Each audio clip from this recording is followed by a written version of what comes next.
Hello YouTube, j'espère que vous allez bien. Alors aujourd'hui, super vidéo, je vais vous montrer comment comprendre comment fonctionnent les agents IA de manière très simple. Et ensuite, je vais vous montrer comment créer votre premier agent IA avec un autre outil qui s'appelle NNN. Euh, donc, comme vous le savez, je suis en apprentissage de l'IA, j'apprends plein de trucs. Et à chaque fois que j'apprends quelque chose, je le partage avec vous sur YouTube. Donc, si vous êtes chaud, laissez-moi un like, un commentaire, abonnez-vous à la chaîne. Et on va commencer tout de suite. Donc ici, vous avez un schéma, un petit schéma qui va vous montrer un petit peu comment je vois les agents IA et comment on m'a appris comment fonctionnent les agents IA. Donc, il faut vraiment le voir comme un système, si vous voulez, et vraiment penser que c'est un humain avec un cerveau et c'est un parfait employé. Ok. Donc, vous avez dans un premier temps l'entrée, vous voyez ici. L'entrée, c'est simple, c'est tout simplement ce que vous allez lui donner. Vous allez demander à votre agent IA. Quand vous allez dans ChatGPT, par exemple, vous lui dites écris-moi un email ou corrige-moi les fautes, et ben c'est l'entrée que vous donnez à cet agent IA. Ensuite, vous avez le cerveau. Donc le cerveau, je considère que c'est un peu la mémoire du LLM qui est le langage. En général, les gens utilisent le langage le plus connu qui est ChatGPT, mais la mémoire, ça permet justement à ce que l'intelligence artificielle ait un record de ce qui s'est passé avant. Donc ça veut dire que si jamais vous lui avez donné votre nom, d'ailleurs je vais vous montrer juste après dans l'exemple, si vous lui avez donné votre nom, et ben, la mémoire permet à ce que l'IA justement se rappelle de votre nom. Okay. S'il n'y avait pas de mémoire, les conversations avec ChatGPT ne seraient pas possibles parce que à chaque fois que vous lui enverrez quelque chose, il oublierait instantanément. Okay. Ensuite, vous avez les instructions, d'accord, ce qui a été configuré, le prompt qui a été mis dans cet agent. Par exemple, un prompt que j'avais mis dans une de mes anciennes vidéos, c'est que tu es un expert en marketing de réseaux sociaux et que ton job à toi est de me fournir des descriptions SEO pour mon contenu. Donc voilà, c'est le prompt. Ensuite, vous avez des outils. Et c'est là où la magie se fait avec les agents IA. C'est que les outils, ça va être par exemple aller chercher de l'information sur Google, aller chercher de l'information dans une base de données, aller chercher de l'information sur pas mal de choses. Et les outils, c'est ce qui permet la magie en fait. C'est que ça va combiner tout ce que je vous ai dit précédemment, plus les outils pour aller faire une tâche spécifique donnée. Et c'est pour ça qu'aujourd'hui, je suis passé sur NNN. C'est parce que les outils sont beaucoup plus nombreux et c'est beaucoup plus simple. Alors que sur Evensia, c'est quand même vachement limité. Il faut quand même connaître un peu coder pour pouvoir avoir quelque chose de très sympathique.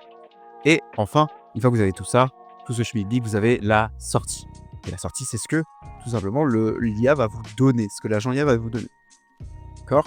Donc ici, j'ai créé un agent IA très simple, ok, qui m'a été inspiré par Nate Urk, pour ceux qui connaissent, c'est un youtubeur IA américain, ou anglophone, je sais pas si c'est américain, mais... et du coup, j'ai créé cet agent IA, d'accord, qui est ici, sur NNN. Vous voyez, c'est plus ou moins la même chose.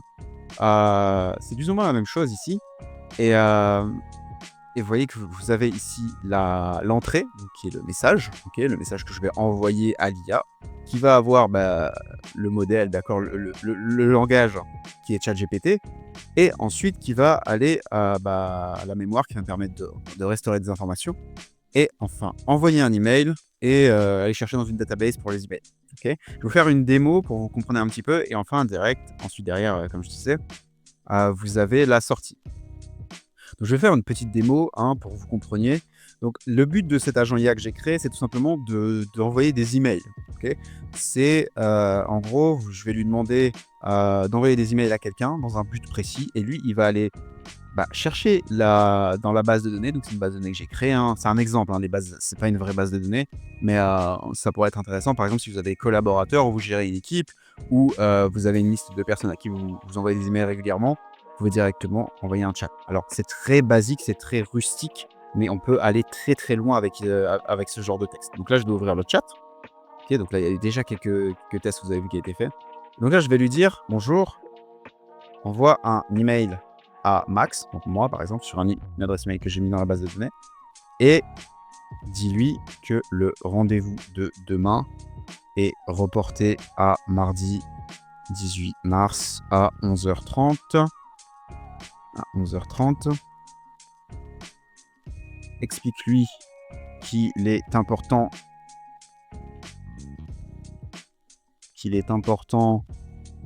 de venir à l'heure et que ce rendez-vous peut rapporter des dizaines de milliers d'euros de CA sur le long terme avec ce client. On envoie, ok. On envoie, vous voyez, il travaille, OpenShift. Ça va chercher, ça va travailler, ça va connecter avec le truc et c'est fait. Et là, si on va regarder par exemple là, dans les emails que j'ai reçus sur ce petit truc là, hop là. Bonjour Max, je tiens à t'informer que le rendez-vous de demain est reporté à mardi 18 mars. Il est crucial que tu viennes à l'heure car ce rendez-vous a le potentiel de rapporter des dizaines de milliers d'euros de chiffre d'affaires sur long terme parce que le client va se cordialement votre nom. Bon, ici, il va falloir changer le prompt pour mettre le nom, ok. Mais vous avez vu que voilà, le message a été envoyé instantanément, ok. Et donc ici, il est parti chercher dans la base de données, vous voyez, Max c'est là, Tresson. Après, vous pouvez carrément, si vous voulez envoyer un certain message directement, vous voyez, à une adresse email qui n'est pas forcément dans la base de données. Vous pouvez dire envoie un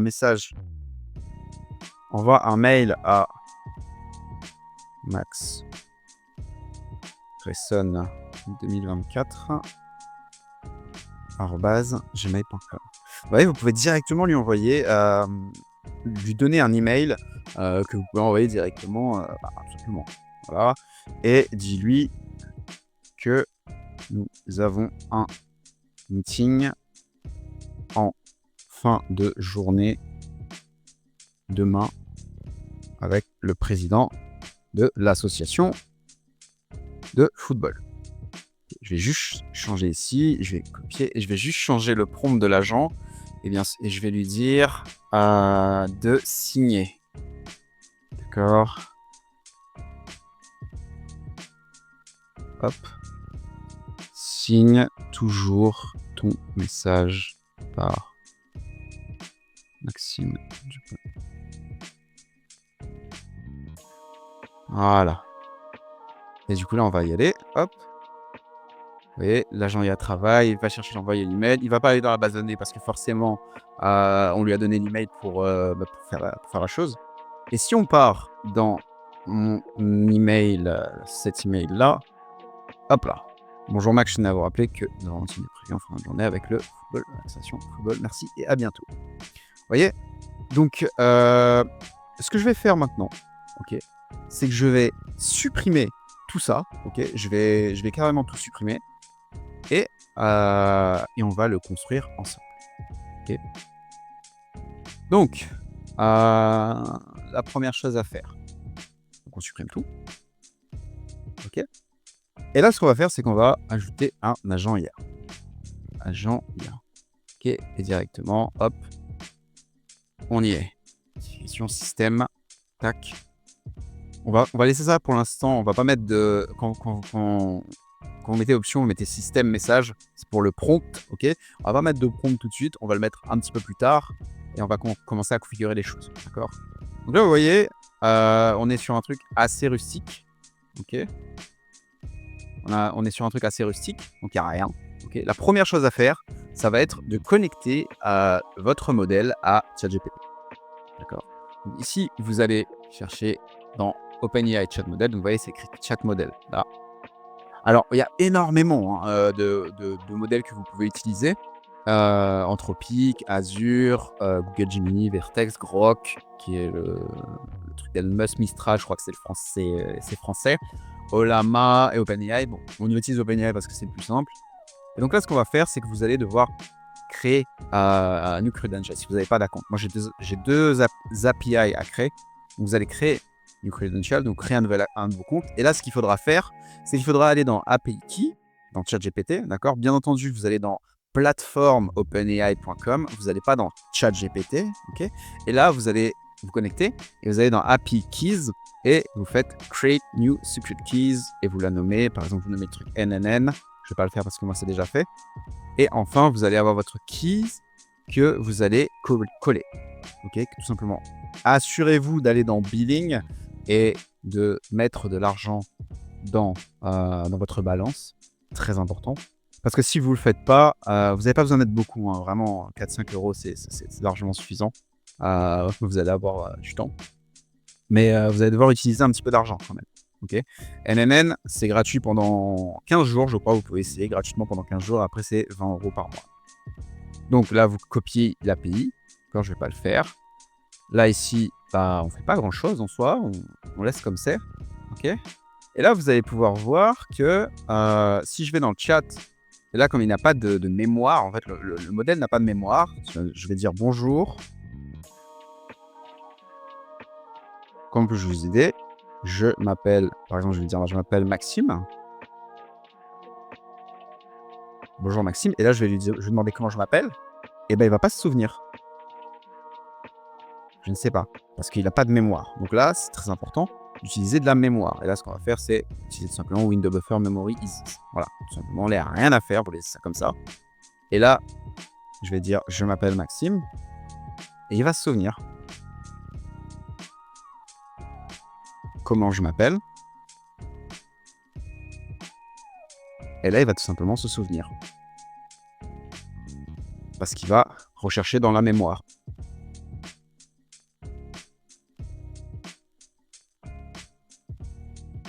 C'est un peu lent. Donc, ok.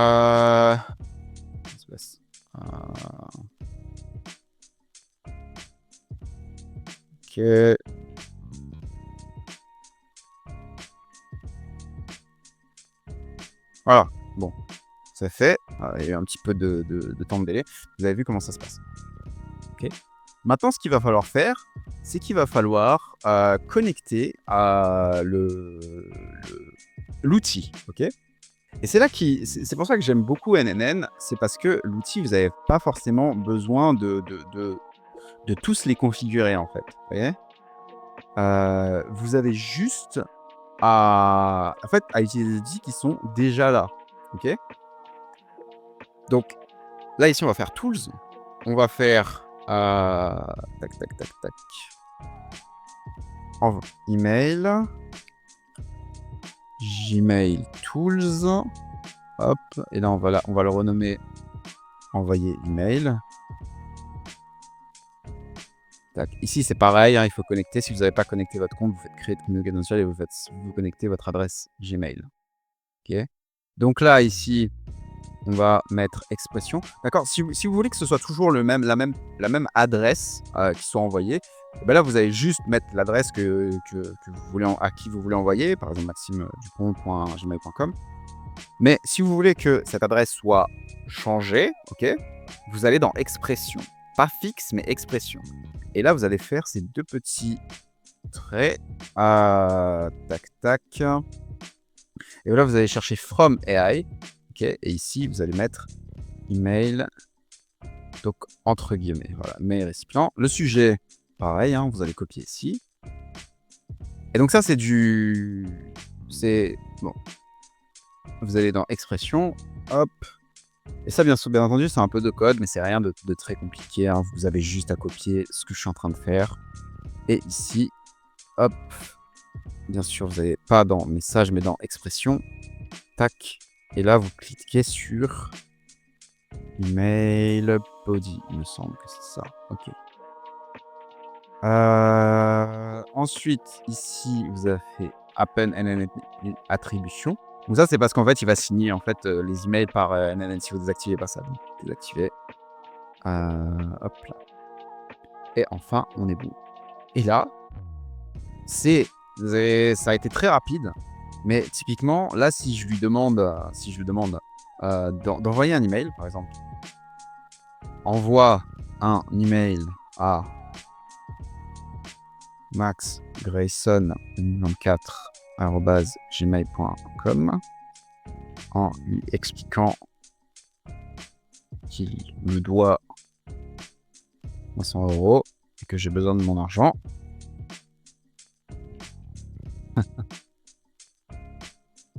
Tac. Et donc là, vous pouvez voir que le truc est vraiment fait. D'accord, vous voyez, là, il n'y a aucun souci. Il va envoyer l'email. Alors, on n'a pas fait de prompt. Il va envoyer un email là plutôt basique, hein, selon mon avis.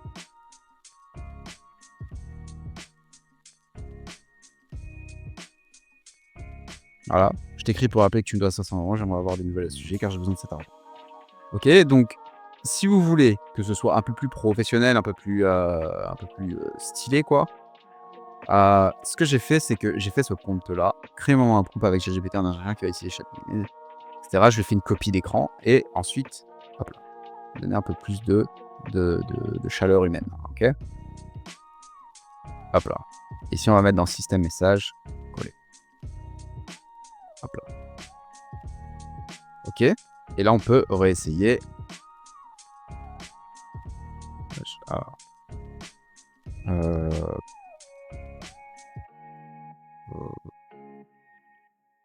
gmail.com en lui disant de venir à l'entraînement ce soir. Et il travaille et enfin il envoie. Là, si on va dans envoyer email et qu'on va dans les outputs, voilà, c'est ici. Bonjour, je tenais à te rappeler de venir à l'entraînement ce soir. C'est important que pour notre progression en équipe. Merci, à ce soir, cordialement, Maxime. Vous voyez, il l'a envoyé. Bon, j'ai pas accès à l'adresse email d'Andy, je peux pas vous montrer. Mais voilà. Maintenant, qu'est-ce qu'on veut faire? Maintenant, on aimerait que cet agent, ok, il aille chercher dans une base de données. Imaginons, comme je vous avais dit au tout début, si vous aviez, par exemple, une base de données de personnes avec qui vous collaborez, par exemple votre équipe, ok, vous pouvez créer votre base de données. Moi, j'en ai créé une, là, c'est une fausse base de données, bien entendu, ces gens n'existent pas. Et là, vous allez tout simplement aller dans Tools et vous allez dans Google Sheets. Ok, donc ici pareil, hein, il faut connecter votre compte Google pour qu'il puisse avoir accès. Moi, je l'ai déjà fait. Donc là, ce que vous allez faire, c'est que vous allez tout simplement laisser comme ça, et vous allez choisir la liste, base de données, et feuille 1, hop là, et tout simplement. Maintenant, une fois que ça c'est fait, vous voyez, c'est hyper rapide, c'est hyper simple. Et une fois que ça c'est fait, ok, vous allez changer le prompt. Ok, et ce que j'ai fait ici, hein, réécrire ce prompt en utilisant contact base de données. Donc ici, je vais renommer quand même le workflow. C'est très important de renommer ces workflows pour que ça matche en fait avec votre prompt. Donc là, c'est écrit Google Sheet, mais je vais le renommer en contact database. Tac. Donc là, le prompt, je vais le prendre ici. Tac. Hop là. Et enfin, tac, tac, tac, tac, on part dans système. On supprime l'ancien prompt et on met le nouveau. Hop. Enfin, on va voir si j'ai tout bien refait. Donc, ce que vous allez faire à ce moment-là, c'est que vous allez aller dans votre base de données, par exemple, je sais pas moi, écrire un message à Charlie. Ok. Envoie un email à Charlie lui expliquant que son client a demandé plus d'informations sur le point, je sais pas, A de son devis. Et donc, vous voyez, il travaille. J'ai dit Charlie, je lui ai pas donné l'email. Et du coup, il va lui-même dire l'email a été envoyé à l'adresse, à Charlie, à l'adresse Charles Dubois, 1, 2, 3, je sais pas combien, .com, pour lui informer que son client a demandé plus d'informations sur le point A de son devis. Si vous avez d'autres demandes, n'hésitez pas à me le faire savoir. Donc là, on va aller dans envoyer email et on va trouver l'email de Charlie. Ok, bonjour Charlie, je voulais te faire part parce que donc là demande plus d'informations concernant le point de son devis. Peux-tu te pencher sur sa demande et lui fournir les précisions nécessaires? Merci d'avance, cordialement, Maxime. Donc voilà, hein. Très simple, très simple, très simple. Donc si vous avez kiffé la vidéo, n'hésitez pas à vous abonner, à laisser un pouce bleu, un like. On vise les 1K followers sub cette année. Donc voilà, ce sera tout pour moi. Vous faites save et vous faites activer le workflow et bien entendu, tout ce que je vous ai dit, c'est quelque chose qui est très basique. Ici, vous pouvez même travailler en connectant votre agent à directement votre WhatsApp, votre Telegram pour avoir directement une interaction directement sur votre téléphone et pas forcément aller sur NNN. Vous pouvez également avoir des interactions vocales en connectant certains outils, avoir Eleven Labs. Et en fait, à partir de là, vous avez les bases et vous pouvez commencer à construire à partir de là. Donc voilà. Je vous dis à la prochaine. Abonnez-vous, il y a du lourd qui arrive sur la chaîne. Je vous garantis que vous allez être très surpris. Allez, ciao!